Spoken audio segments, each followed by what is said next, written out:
To respectable audience, question is 80 times 5 divided by 80 divided by 5.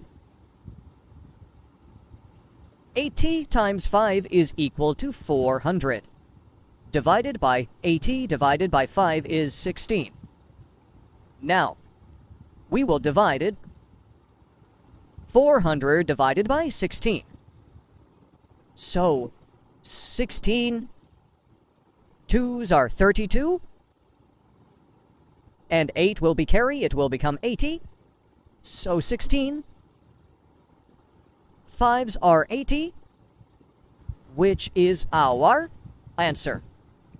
Thank you for watching and subscribing my YouTube video. Hello, respectable audience. My question is 40 plus 40 times 0 plus 2. 40 plus 40 is equal to 80. 80 times 0 is 0. Plus 2, it will be 2. But 2 is not correct. So, first of all, we have to solve this multiplication. So we will get 40 plus 40 times 0. Any number when multiplied with 0. We will get answer 0. Plus 2. Now 40 plus 0 is equal to 40 plus 2. It is now simple with 42. Hence 42 will be our correct answer.